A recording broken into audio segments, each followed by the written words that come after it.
काफी लंबे टाइम से हमने हमारे चैनल के ऊपर कोई भी बढ़िया लैपटॉप का रिव्यू नहीं डाला है, बट अब टाइम आ गया खुद के लैपटॉप का रिव्यू करने का, जो कि हमारा आसूस की तरफ से आने वाला उनका G60 2025 मॉडल। इस लैपटॉप को मैं लास्ट 45 डेज से यूज कर रहा हूँ, तो मेरा एक्सपीरियंस मैं इस लैपटॉप के साथ तुम्हें अच्छे से एक्सप्लेन कर पाऊंगा।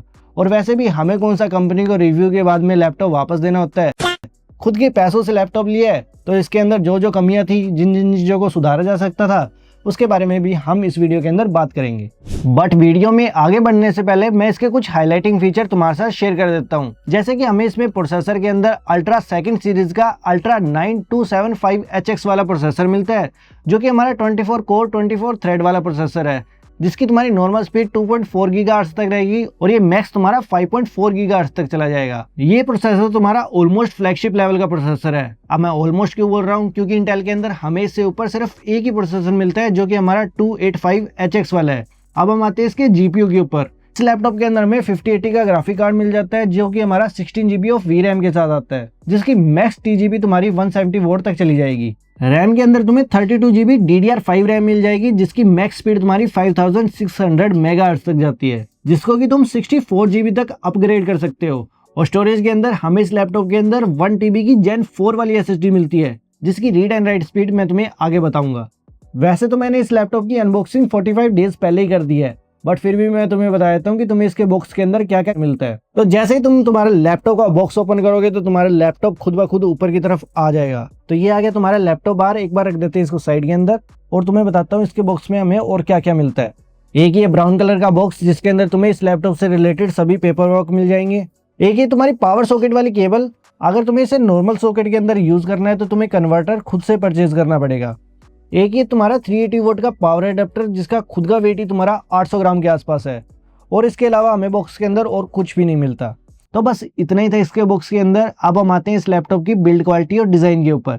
तो जैसा कि तुमको पता है, ये लैपटॉप तुम्हारा सिर्फ ग्रे कलर के अंदर अवेलेबल है। टॉप के अंदर तुम्हें मेटल की फिनिशिंग दी गई है। साइड के अंदर सभी जगह पर तुम्हें पॉलीकार्बोनेट की बॉडी मिल जाएगी। सामने की तरफ तुम्हें ROG का लोगो मिल जाएगा, पर तुम्हें इसके अंदर कोई भी लाइटिंग वगैरह नहीं मिलेगी। लाइटिंग तुम्हारी सिर्फ और सिर्फ स्कार एडिशन के अंदर आती है, जो कि इससे थोड़ा सा ज्यादा प्रीमियम फील होता है। इस लैपटॉप के डिजाइन की तुम्हें सबसे बढ़िया बात बताता हूँ। जब तुम इस लैपटॉप के बैक के अंदर आओगे तो तुम्हें दिखेगा कि तुम इस लैपटॉप को बिना किसी स्क्रू ड्राइवर के ओपन कर सकते हो। जस्ट तुम्हें इस इंच को यहाँ पर क्लिक करना है और इसे हल्का सा इस तरफ स्लाइड कर देना है। और इस पैनल को जब तुम नीचे की तरफ स्लाइड करोगे तो ये अपने आप ओपन हो जाएगा, जिसके अंदर तुम रैम और SSD वगैरह अपग्रेड कर सकते हो। और जैसा कि तुम देख सकते हो, मैंने यहाँ पर 2TB की SSD पहले से लगा रखी है, ताकि मैं इस लैपटॉप को मैक्स पावर के अंदर यूज कर सकूं। और यहाँ से तुम इसकी रैम वगैरह अपग्रेड कर सकते हो। इस लैपटॉप के अंदर मैंने इस टाइम में 32GB की एक्स्ट्रा रैम भी लगा दी है, जिससे कि मैं इस लैपटॉप को मैक्स पावर के ऊपर टेस्ट कर पाऊं। साथ ही में तुम इसके बैक साइड में देख सकते हो कि हमें चारों तरफ इसके LED स्ट्रिपिंग दी गई है, जो कि तुम्हारी रात के टाइम में काफी बढ़िया लगती है। ओवरऑल ये तुम्हारा लैपटॉप डिजाइन के मामले में तो बढ़िया है, बस थोड़ा सा थिक है और वेट के अंदर काफी हैवी है। इस लैपटॉप का अकेले का वेट ही तुम्हारा 2.7 kg के आसपास है, और अगर तुम इसके अंदर चार्जर ऐड कर देते हो तो इसका वेट तुम्हारा अराउंड 3.5 kg के आसपास पहुंच जाएगा। पर अगर तुम तुम्हारे कंधों के ऊपर इतना जिम्मेदारी का बोझ लेकर घूमना नहीं चाहते, तो उसका भी एक ROG वालों ने एक छोटा सा इलाज कर रखा है। इस लैपटॉप के अंदर तुम्हें 100 वोल्ट का Type-C PD चार्जिंग मिल जाएगा। तो तुम इसके लिए एक 100 वोल्ट का चार्जर अलग से परचेज कर सकते हो, या फिर तुम ROG का ही एक अलग से Type-C 100 वोल्ट का चार्जर परचेज कर सकते हो, जिसकी कीमत तुम्हारी अराउंड 5000 के आसपास रहेगी।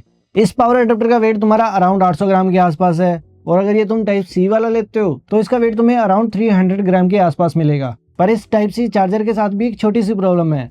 ये तुम्हारा कैजुअल वर्क के लिए तो बिल्कुल परफेक्ट है, बट तुम्हें अगर तुम्हारे लैपटॉप के अंदर गेमिंग करनी है या फिर कोई हैवी टास्क करना है, तो उस कंडीशन के अंदर तुम्हारा लैपटॉप फुल पोटेंशियल के ऊपर वर्क नहीं करेगा। इसके अंदर से तुम्हारे TGB काफी कम हो जाएंगे, तो उस कंडीशन के अंदर तुम्हें इसके साथ में आने वाला पावर एडाप्टर यूज करना पड़ेगा। अब हम आते हैं इस लैपटॉप की डिस्प्ले के ऊपर, और यहाँ पर चीजें थोड़ी सी अजीब है। इससे नीचे आने वाले सभी मॉडल के अंदर तुम्हें 2.5K का डिस्प्ले मिलता है, जिसके अंदर तुम्हें 240 हर्ट्ज का पैनल मिलता है। बट ये इस सीरीज का सबसे एक्सपेंसिव लैपटॉप है। इसके अंदर सबसे तगड़ा प्रोसेसर और GPU लगा हुआ है, पर इसके अंदर तुम्हें डिस्प्ले सिर्फ और सिर्फ फुल HD मिलेगा, जो कि तुम्हारा 68:10 रेशियो के साथ आता है। यानी कि इस सीरीज के अंदर जितने भी लैपटॉप है उनके अंदर तुम्हें 2.5K का 240 हर्ट्ज का पैनल मिलता है। और ये लैपटॉप हमारा मोस्ट एक्सपेंसिव होने के बाद में भी फुल HD डिस्प्ले के साथ आता है, जिसके अंदर तुम्हें 165 हर्ट्ज मिलते हैं। तो अगर तुम इस सीरीज के अंदर से कोई भी लैपटॉप परचेज करने का सोच रहे हो तो उनके स्पेसिफिकेशन को एक बार अच्छे से जरूर देख लेना। पर ऐसा भी नहीं कह सकते कि इसका डिस्प्ले बिल्कुल ही बेकार है। इसके अंदर जो पैनल मिलता है उसकी क्वालिटी बढ़िया है, 3 ms की लेटेंसी के साथ आता है और 100% RGB कलर है। बट हाँ, अगर इस लैपटॉप के अंदर भी Asus 2.5K का डिस्प्ले डाल देता तो ये अपने आप के अंदर एक बिल्कुल परफेक्ट लैपटॉप बन सकता था। साथ में इस लैपटॉप के अंदर भी तुम्हें मग स्विच का ऑप्शन मिल जाएगा, जिससे कि तुम डिसाइड कर सकते हो कि तुम्हें तुम्हारे डिस्प्ले का आउटपुट डायरेक्टली CPU से चाहिए या फिर डेडिकेटेड GPU से, जिसको कि तुम Asus Armor Crate की ऐप के अंदर कंट्रोल कर सकते हो। अब लगे हाथ में इस लैपटॉप के डिस्प्ले की कुछ बेसिक स्पेसिफिकेशन भी बता देता हूँ। जैसे कि हमें इसके अंदर 16 इंच का IPS पैनल मिलता है जो कि तुम्हारा 300 निट्स तक जाता है, जो कि तुम्हारा इंडोर के लिए बिल्कुल परफेक्ट है। बट अगर तुम आउटडोर के अंदर इस लैपटॉप को यूज करोगे तो तुम्हें ब्राइटनेस काफी कम लगेगी और कहीं ना कहीं पर ये लैपटॉप तुम्हारा आउटडोर के अंदर डिस्प्ले के मामले में स्ट्रगल करता है। कनेक्टिविटी और पोर्ट्स के मामले में ये लैपटॉप काफी बढ़िया है। इसके अंदर तुम्हें लेफ्ट साइड के अंदर 3.5 mm का ऑडियो जैक मिल जाएगा। उसी के साथ में तुम्हें थंडरबोल्ट 5 के 2 USB-C पोर्ट मिल जाएंगे, जिसके अंदर तुम पावर ड्रॉ 100 वोल्ट तक ले सकते हो और इसी की मदद से तुम डिस्प्ले का आउटपुट भी ले सकते हो। उसी के साथ में तुम्हें एक 3.2 Zen वाला USB पोर्ट मिल जाएगा। 2.1 HDMI पोर्ट दिया गया है। उसके बाद में तुम्हारी लैन केबल का पोर्ट और लैपटॉप को चार्जिंग लगाने के लिए यहीं पर तुम्हें एक पोर्ट मिल जाएगा। और राइट साइड के अंदर तुम्हें 2 USB पोर्ट दिए गए हैं और वो दोनों ही तुम्हारे 3.2 Zen वाले हैं। तो तुम्हें ऑलमोस्ट कनेक्टिविटी के सभी ऑप्शन इस लैपटॉप के अंदर इनबिल्ट मिल जाएंगे। और अगर हम आए इस लैपटॉप की वायरलेस कनेक्टिविटी के ऊपर, तो इसके अंदर हमें Wi-Fi 7 और Bluetooth 5.4 वर्जन मिलता है, जो कि तुम्हारा किसी भी डिवाइस के साथ एक स्टेबल कनेक्शन बना लेता है। 45 डेज के यूज के अंदर मुझे इसकी कनेक्टिविटी के अंदर अभी तक कोई भी प्रॉब्लम नहीं आई। इस लैपटॉप के अंदर हमें 4 जोन RGB लाइटिंग मिलती है, जिसको कि तुम पर कॉलम कस्टमाइज कर सकते हो। इसके अंदर तुम्हें पर की RGB कस्टमाइजेशन का ऑप्शन नहीं मिलता और ये सारे ऑप्शन तुम्हें आर्मर क्रेट के अंदर मिल जाएंगे। वहां से तुम इसके इफेक्ट को चेंज कर सकते हो। जस्ट मेक श्योर कि तुम इसके ऊपर पर की RGB लाइटिंग को सेट नहीं कर सकते। इसके अंदर तुम्हें 4 जोन मिलते हैं, जिसके अंदर तुम्हें डिफरेंट इफेक्ट्स का ऑप्शन दिया गया है। बाकी कीज का ट्रैवल टाइम भी बढ़िया है, थोड़ी सी तुम्हें मैकेनिकल वाइब दे देता है। तुम्हें कीबोर्ड के ऊपर डेडिकेटेड नम पैड नहीं मिलेगा, बट आसूस ने इसके ट्रैक पैड के अंदर अच्छा काम किया है और वहां पर तुम नम पैड को ऑन या ऑफ कर सकते हो। बस तुम्हें यहाँ पर 1 मिनट के लिए लॉन्ग प्रेस करना है और इसका नम पैड ऑटोमेटिकली स्टार्ट हो जाएगा, जिसको कि तुम इसी ट्रैक पैड से कंट्रोल कर सकते हो। ट्रैक पैड का साइज भी काफी बड़ा है और इसका रिस्पॉन्स भी काफी सही है। इस लैपटॉप के अंदर तुम्हें इनबिल्ट 2 स्पीकर मिल जाएंगे, जिनकी लाउडनेस इतनी ज्यादा नहीं है compare to my old laptop. But इस लैपटॉप के स्पीकर के अंदर तुम्हें डॉल्बी एटम्स का ऑप्शन मिल जाएगा। बट ओवरऑल इसके स्पीकर इतने ज्यादा लाउड फील नहीं होते और बेस भी थोड़ा सा कम है। और सामने की तरफ तुम्हें इनबिल्ट एरो माइक्रोफोन मिल जाएगा, जिसके अंदर थोड़ी बहुत AI का वर्क किया गया है, तो ये तुम्हारे एनवायरमेंटल नॉइज को काफी हद तक कम कर देगा। अब ये जो तुम वीडियो देख रहे हो वो डायरेक्टली इसी लैपटॉप के अंदर से रिकॉर्ड हो रही है। मैंने इसी की वेबकैम को ऑन कर रखा है, जिससे कि तुम्हें पता लग जाएगा कि वीडियो कॉलिंग के टाइम के अंदर तुम्हारा ओवरऑल एक्सपीरियंस कैसा रहने वाला है। और मैं जो ऑडियो सुना रहा हूँ वो भी डायरेक्टली इसी लैपटॉप के अंदर से रिकॉर्ड हो रही है, जिससे कि तुम्हें आइडिया मिल जाएगा कि तुम्हें ऑडियो एक्सपीरियंस कैसा मिलने वाला है ऑन जूम कॉलिंग। बाकी अगर तुम्हें ये वीडियो यहाँ तक पसंद आ रहा है तो इस वीडियो को लाइक कर दो, और अगर चैनल पर पहली बार आए हो तो सब्सक्राइब कर दो। वीडियो अभी बाकी है तो कंटिन्यू करते हैं। बैटरी के अंदर 90 वोल्ट की लिथियम आयरन बैटरी मिलती है, जो कि तुम्हारा नॉर्मल यूज के अंदर 3 से 4 घंटे इजीली निकाल देगी। बट अगर तुम इसके ऊपर गेमिंग करते हो तो उस कंडीशन के अंदर इसमें से तुम 1.5 से 2 घंटे तक का बैटरी बैकअप एक्सपेक्ट कर सकते हो, डिपेंडिंग ऑन योर गेम और ग्राफिकल यूजेस के ऊपर कि लैपटॉप की बैटरी के ऊपर कितना ज्यादा लोड पड़ रहा है, वो इस मामले में काफी मैटर करता है।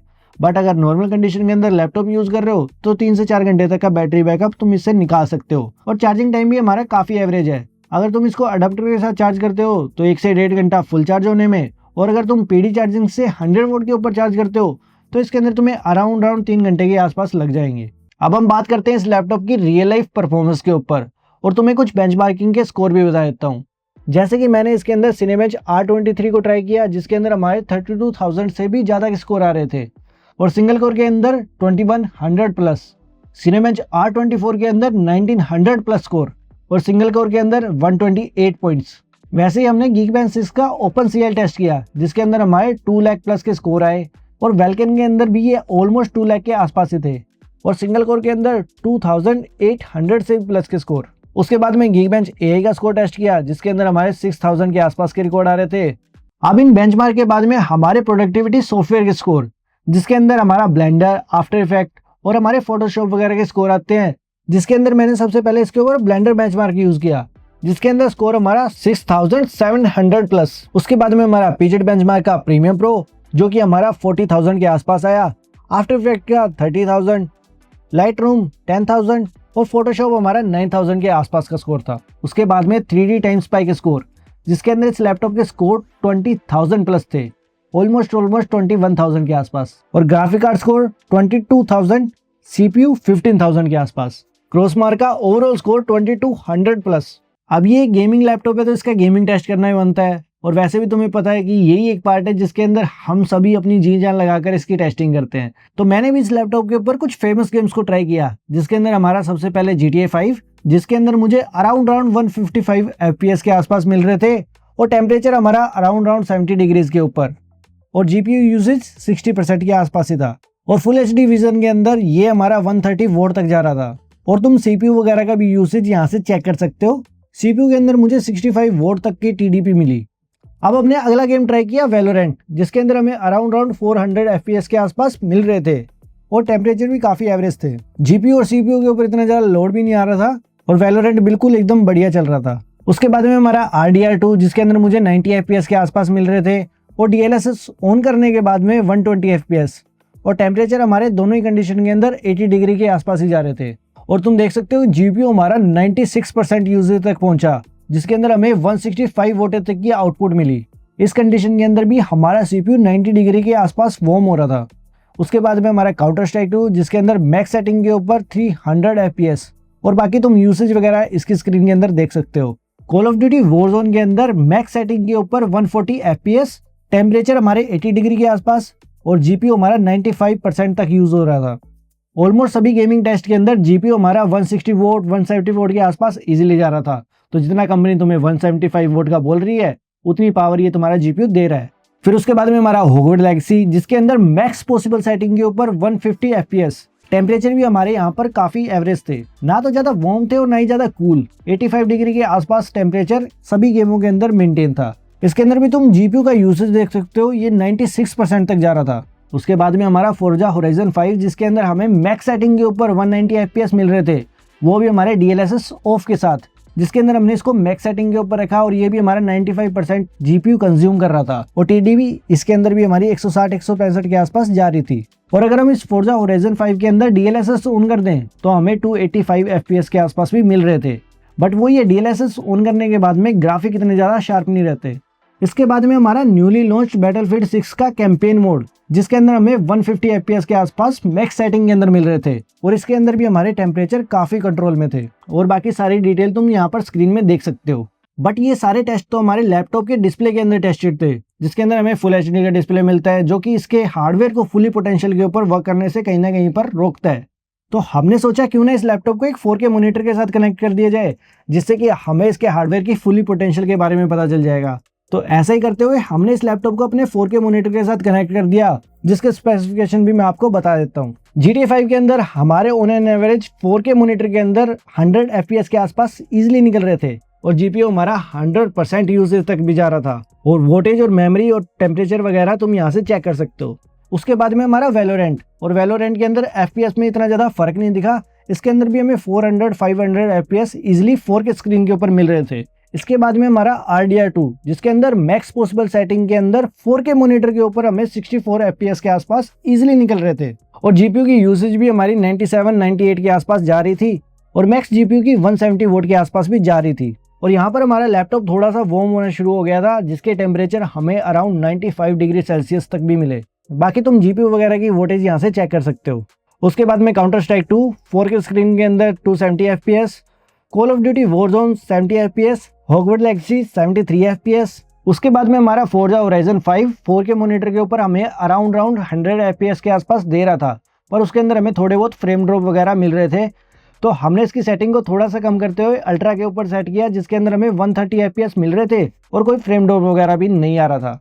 और अल्ट्रा सेटिंग के अंदर इसके टेम्परेचर भी काफ़ी मेंटेन थे, जो कि हमारे अराउंड 77-75 डिग्री सेल्सियस के आसपास जा रहे थे। और GPU और CPU की पावर तुम यहाँ से चेक कर सकते हो। उसके बाद में हमारा बैटलफील्ड 6, जिसके अंदर हमने इसकी सेटिंग को ओवरकिल के ऊपर सेट किया। अब तुम्हें पता ही है, जब सेटिंग का नाम ही ओवरकिल है तो हमारा लैपटॉप भी ओवरकिल होना शुरू हो गया, जिसके अंदर हमें फ्रेम ड्रॉप्स वगैरह ज़्यादा देखने को मिले। बट जैसे ही हमने इसकी सेटिंग को थोड़ा सा कम किया तो ये बिल्कुल परफेक्टली वर्क कर रहा था, इतना ज़्यादा हीटअप भी नहीं हो रहा था, और इसके फ्रेम ड्रॉप वगैरह भी मुझे बिल्कुल परफेक्ट लगे। ये जितने भी हमने टेस्ट किए, ये सभी टेस्ट हमारे मैक्स पॉसिबल सेटिंग के ऊपर थे, मतलब कि तुम गेम की क्वालिटी को कितना ज़्यादा बढ़ा सकते हो, हमने उसको मैक्स के ऊपर सेट किया। अब ऑब्वियसली तुम लैपटॉप के अंदर मैक्सिमम सेटिंग के ऊपर तो प्ले करने नहीं वाले। अगर तुम इसकी सेटिंग को मीडियम या फिर हाई के आसपास भी रखोगे तो भी ये तुम्हारे लैपटॉप कभी भी हीटअप नहीं होगा और तुम्हें बिल्कुल सही गेमिंग परफॉर्मेंस दे देगा। तो अब हम बढ़ते हैं इस लैपटॉप के कंक्लूजन के ऊपर। तो लास्ट 45 डेज के अंदर मैंने इसके ऊपर ऑलमोस्ट सभी तरह के काम किए, कैजुअल से लेकर गेमिंग तक। बस इस लैपटॉप का वेट थोड़ा ज़्यादा है और तुम्हें compare to other gaming laptop के मुकाबले में इसमें थिकनेस थोड़ी ज़्यादा मिलेगी। बस एक चीज़ अपने माइंड के अंदर रखना कि ये लैपटॉप तुम्हें पीसी लेवल की ऑलमोस्ट परफॉर्मेंस देने वाला है, तो उस कंडीशन के अंदर इसका वेट और थिकनेस तुम्हें इतना ज़्यादा नहीं लगेगा। अब जवाब तुम्हारे फाइनल क्वेश्चन का कि ये तुम्हें लैपटॉप परचेज करना चाहिए या नहीं करना चाहिए, तो ये काफ़ी हद तक इसके प्राइसिंग के ऊपर डिपेंड करता है। तो जैसा कि तुमने इस वीडियो के टाइटल के अंदर पढ़ा कि ये लैपटॉप हमारा चीपेस्ट 5080 ग्राफिक कार्ड के साथ आता है, बट करंटली इसका प्राइस हमारा अराउंड 3 लाख के आसपास चल रहा है। बट मैंने इस लैपटॉप को अराउंड 2,33,000 के आसपास परचेज किया था। तो अगर तुम्हारा लैपटॉप के लिए बजट 3 लाख है तब भी मैं तुम्हें ये लैपटॉप रेकमेंड नहीं करता, क्योंकि ये लैपटॉप हमें सेल के अंदर अराउंड 235,000 के आसपास मिल रहा था। और वैसे भी तुम्हें पता ही है, जब भी किसी प्रोडक्ट का प्राइस एक बार डाउन हो जाता है तो वो उसका मैक्सिमम प्राइस नहीं मिनिमम प्राइस हो जाता है। तो अगर ये तुम्हें लैपटॉप अराउंड 2,35,000 के आसपास मिल रहा है तो ये मेरी तरफ से रेकमेंडेड है, तुम इसके साथ जा सकते हो। जस्ट मेक श्योर करना कि ये थोड़ा सा थिक है और थोड़ा सा बल्की है। बाकी 3 लाख के आसपास तुम्हारे पास और भी बढ़िया लैपटॉप्स के ऑप्शन हैं जिनको कि मैं डिस्क्रिप्शन के अंदर डाल दूंगा, तुम वहां से चेकआउट कर सकते हो। और अगर तुम्हारे मन के अंदर इस लैपटॉप से रिलेटेड कोई भी क्वेश्चन है तो तुम उसको कमेंट सेक्शन के अंदर डाल सकते हो, मैं तुम्हारे कमेंट का रिप्लाई डेफिनेटली करूंगा। बाकी अगर तुम्हें ये वीडियो पसंद आया हो तो इस वीडियो के ऊपर लाइक कर दो, और चैनल पर पहली बार आए हो तो भाई सब्सक्राइब कर दो। कितने दिन हो गए तुम्हें बोलते हुए। बाकी मिलते हैं अगले वीडियो में, तब तक के लिए गुड बाय, टाटा।